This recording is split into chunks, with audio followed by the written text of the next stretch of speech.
I am आशीष रंजन और बात करेंगे आज हम यहाँ दो इंपॉर्टेंट चैप्टर्स की। पहला यूनियन एंड इट्स टेरिटरी और सेकंड है सिटीजनशिप। मेरा लेक्चर और हमारे चैनल के अदर सब्जेक्ट की लेक्चर्स की प्लेलिस्ट का लिंक डिस्क्रिप्शन में दिया हुआ है, आप जरूर देखें। तो आइए स्टार्ट करते हैं पहला chapter, union and it's territory. देखिए ये जो चैप्टर है ये हमारे कॉन्स्टिट्यूशन के पार्ट 1 में दिया हुआ है और बेसिकली इससे 4 आर्टिकल डील करते हैं, आर्टिकल 1, आर्टिकल 2, आर्टिकल 3 और आर्टिकल 4।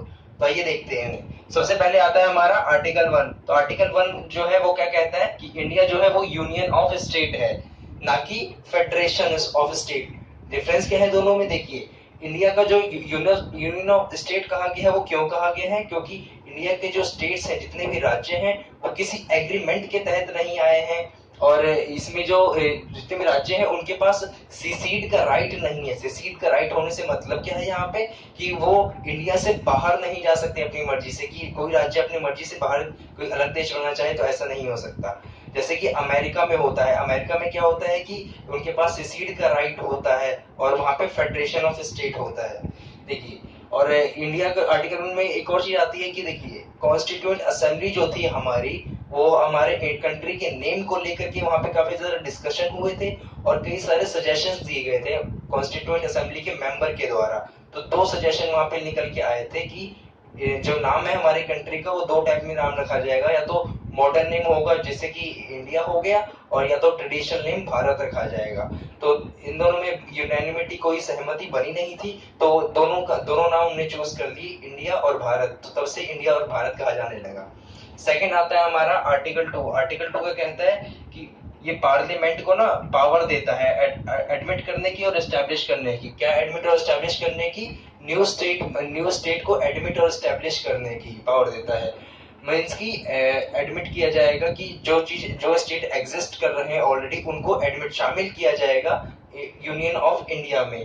और एस्टेब्लिश किया जाएगा मीन्स की जो कि एग्जिस्टेंस में नहीं है उन्हें किसी तरीके से क्रिएट किया जाएगा और फिर उन्हें शामिल किया जाएगा इन यूनियन ऑफ इंडिया में। देन आता है हमारा आर्टिकल 3। आर्टिकल 3 बेसिकली क्या कहता है कि ये अथॉरिटी देता है किसको?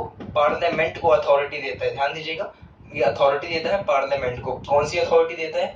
कई सारी अथॉरिटी देता है, जैसे कि न्यू स्टेट क्रिएट कर सके। न्यू स्टेट क्रिएट कैसे किया जाएगा? कोई पर्टिकुलर स्टेट है उसकी कुछ टेरिटरी को निकाल करके एक स्टेट बना दिया जाएगा, या दो से ज्यादा की स्टेट्स को मर्ज करके इकट्ठा करके एक स्टेट बना दिया जाएगा। या और कई सारी और अथॉरिटी देता है, जैसे कि किसी भी स्टेट के नेम को चेंज कर दिया जाएगा, किसी भी स्टेट के जो साइज है उसे इंक्रीज कर दिया जाएगा या डिमिनिश कर दिया जाएगा, मींस कम कर दिया जाएगा। तो ये कई सारी ऐसी अथॉरिटी प्रोवाइड करता है पार्लियामेंट को, आर्टिकल 3। देन देखिए इसमें आता है हमारा इंटीग्रेशन। देखिए जो इंडिपेंडेंस के टाइम, जो इंडिपेंडेंस जब आजादी का दौर जब चल रहा था, उस टाइम इंडिया में दो पॉलिटिकल यूनिट हुआ करती थी। कौन कौन सी दो पॉलिटिकल यूनिट? ये ब्रिटिश पार्लियामेंट हुआ करती थी और प्रिंसली स्टेट्स हुआ करते थे। देखिए तो उस टाइम जो पार्टीशन हुआ था इंडिया का, उसके बाद इंडियन इंडिपेंडेंस एक्ट 1947 के तहत दो डोमिनियन क्रिएट की गई थी, दो इंडिपेंडेंट डोमिनियन क्रिएट किए गए थे, डोमिनियन ऑफ इंडिया और डोमिनियन ऑफ पाकिस्तान।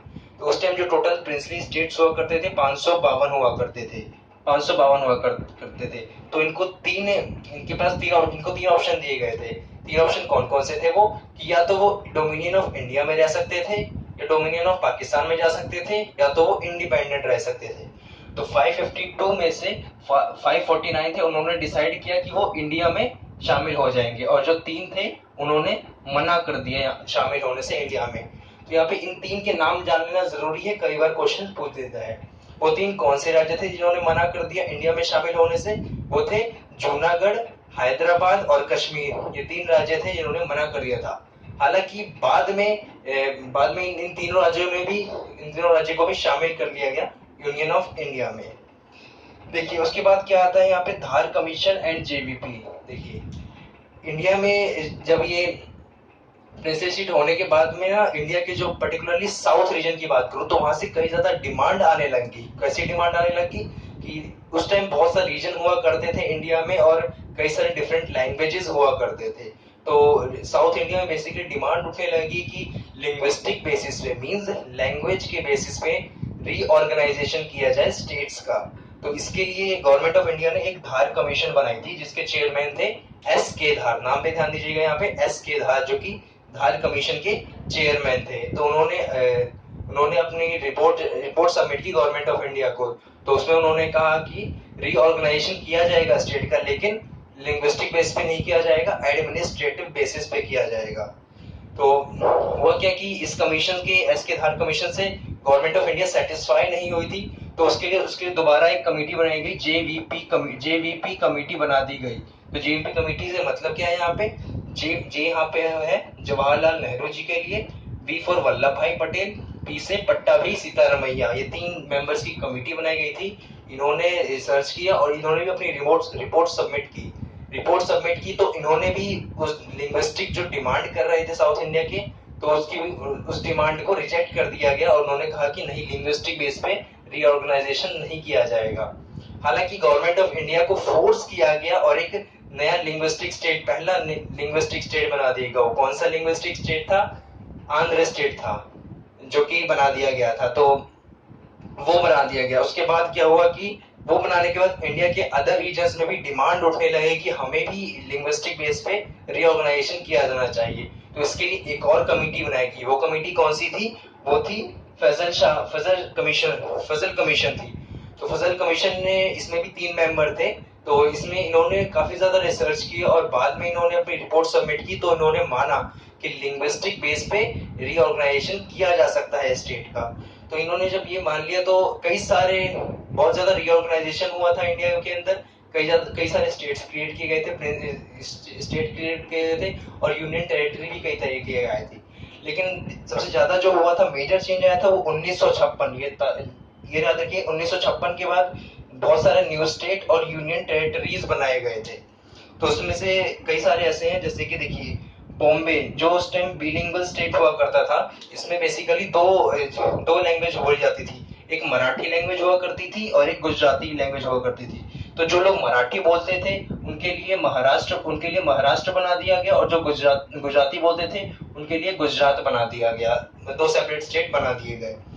उसके बाद है कि देखिए दादर एंड नागर हवेली, ये पुर्तगालियों के पास हुआ करता था। तो उसको बाद में यूनियन टेरिटरी बना दिया गया इंडिया की। इसको बाद में यूनियन टेरिटरी बना दिया गया, दादर नागर हवेली को।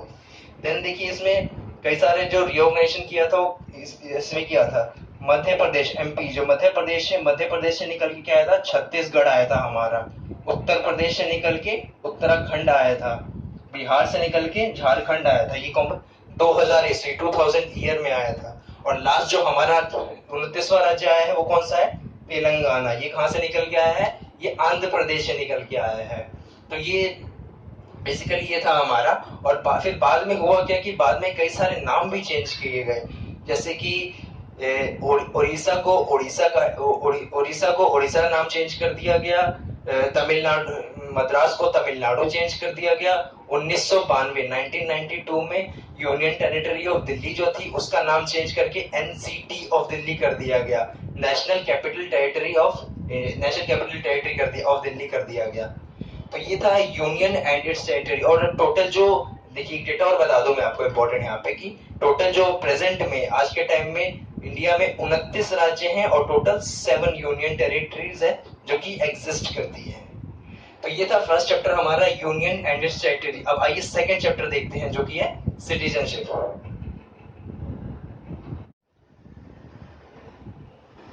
सो नेक्स्ट हमारा इंपॉर्टेंट चैप्टर है सिटीजनशिप।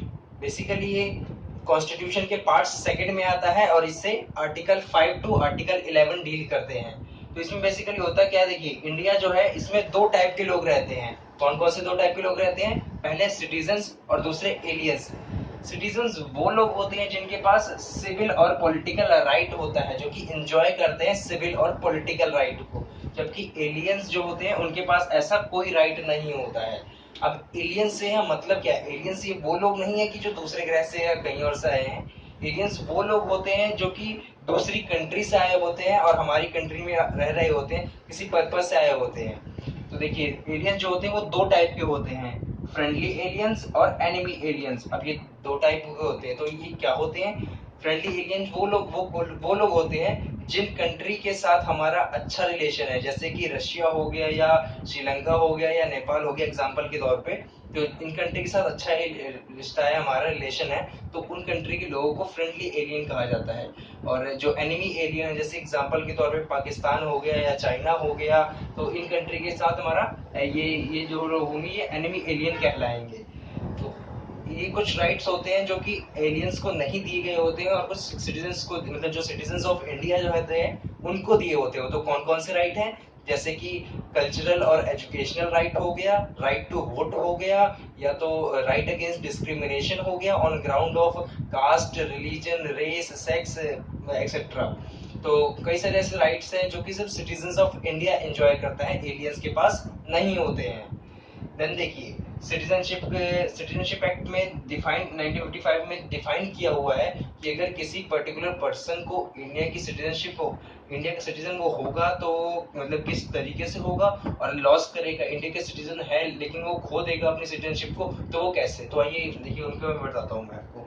तो एक्विजिशन जो होता है वो कैसे, मतलब कि कैसे सिटीजन बनेगा इंडिया का, वो बनेगा बाय बर्थ से बनेगा। जैसे कि उसका जन्म अगर हुआ है और उसके माता या पिता दोनों में से कोई एक भी इंडिया का सिटीजन है तो वो इंडियन सिटीजन कहलाएगा। या तो हो गया बाय डिसेंट हो गया, मीन्स कि अगर फॉरेन कंट्री में जन्म होता है बच्चे का और माता या पिता में से कोई एक भी इंडियन सिटीजन है तब भी वो इंडियन सिटीजन कहलाएगा। और भी कई तरीके हैं, जैसे कि बाय नेचुरलाइजेशन, जिसके जिसके जैसे मदर टेरेसा जो थी, बाय नेचुरलाइजेशन के थ्रू वो इंडियन सिटीजन कहलाई थी।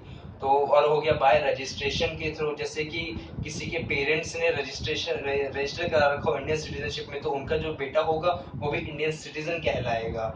और या तो एक है कि जैसे कि इंडिया जो है वो किसी टेरिटरी को अपने अंदर शामिल करता है, तो वहाँ के लोगों से मतलब पूछा जाता है कि इंडियन सिटीजनशिप लेने के लिए, या तो अगर वो हाँ करते हैं तो और फिर तो मतलब इंडियंस को, इंडियन गवर्नमेंट को उन्हें सिटीजनशिप देनी पड़ेगी, तो और वो इंडियन सिटीजनशिप कहलाएंगे। देन देखिए इसमें की लॉस, कैसे अगर अगर कोई इंडिया का सिटीजन है तो वो कैसे अपनी नागरिकता खो सकता है, कैसे अपनी सिटीजनशिप लॉस कर सकता है। तो वो कि जैसे कि बाय रिनाउंसिएशन हो गया, मींस कि अगर जैसे कि कोई डिक्लेयर कर दे कि जैसे कि मैं डिक्लेयर कर दूं कि मुझे भारत की नागरिकता नहीं चाहिए, मैं छोड़ रहा हूँ, तो और उसकी डिक्लेरेशन है उसको एप्लीकेशन के थ्रू एक्सेप्ट कर ली जाए, तो ये मतलब कि वो रिजेक्ट कर दिया जाएगा, वो भारत का सिटीजन नहीं रहेगा, इंडिया की सिटीजनशिप वो लूज कर देगा। सेकेंड है कि बाय टर्मिनेशन, जैसे कि मैं मन मर्जी से मैं दूसरे कंट्री की सिटीजनशिप ले लूं, जैसे कि अमेरिका की या किसी कंट्री की सिटीजनशिप ले लूं, और तो ये बिना किसी मतलब मैं ऑटोमेटिकली टर्मिनेट कर दिया जाएगा गवर्नमेंट ऑफ इंडिया के द्वारा, मेरी इंडियन सिटीजनशिप वो लूज हो जाएगी।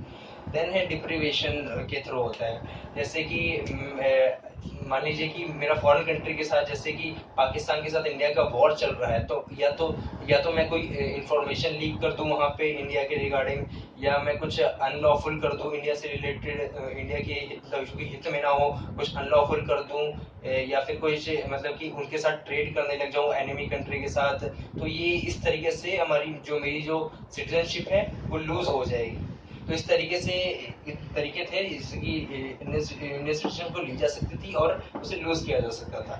अब देखिए यहाँ पे ध्यान देने वाली बात है कि तो इंडिया की जो सिटीजनशिप है वो कैसी सिटीजनशिप है, वो सिंगल सिटीजनशिप है, याद रखिएगा सिंगल सिटीजनशिप है। और डुअल सिटीजनशिप कहाँ पे होती है, वो यूएसए और स्विट्जरलैंड जैसे वहां पे होती है फेडरल स्टेट में। देखिए है तो फेडरल स्टेट इंडिया भी है, लेकिन यहाँ पे क्या है, इसमें सेंटर और स्टेट दोनों होते हैं, लेकिन फिर भी क्या है, सिटीजनशिप जो है वो सिंगल सिटीजनशिप है, मींस सिंगल सिटीजनशिप है और सिंगल नेशनैलिटी है, नागरिकता भी है वो एक ही है। ऐसा नहीं है कि मैं बिहार से आता हूँ या मध्य प्रदेश या गुजरात या जहां से भी आता हूँ, मेरी वहां की सिटीजनशिप एक होगी और इंडिया की सिटीजनशिप एक होगी। जैसे कि अमेरिका में होता है, अमेरिका का जो सिटीजन होता है वो अमेरिका का भी सिटीजन होता है, और पर्टिकुलर जिस स्टेट में रह रहा होता है वो वहां का भी सिटीजन होता है। तो ऐसा नहीं है, इंडिया में जो है वो सिंगल सिटीजनशिप है, मींस कि एक ही सिटीजन रहे वो, मतलब पर्टिकुलर इंडिया का सिटीजन है वो रहेगा। तो ये था सिटीजनशिप टॉपिक, बहुत इंपॉर्टेंट जो था। नेक्स्ट लेक्चर में मैं आपके साथ डिस्कस करूंगा सबसे इंपॉर्टेंट टॉपिक हमारे इंडियन पॉलिटी का, जो कि है फंडामेंटल राइट्स, मूलभूत अधिकार, जो कि हर इंडियन को पता होना चाहिए। तो आई होप कि आपको ये आज का वीडियो पसंद आया होगा। तो इस वीडियो को लाइक करके शेयर जरूर करें, और जिन्होंने सब्सक्राइब नहीं किया अपने दोस्तों के साथ सब्सक्राइब करें, और हमारी वीडियोस को ऐसे ही देखते रहे, हमें सपोर्ट करते रहे। Thank you so much for watching us. Thank you so much. Thank you.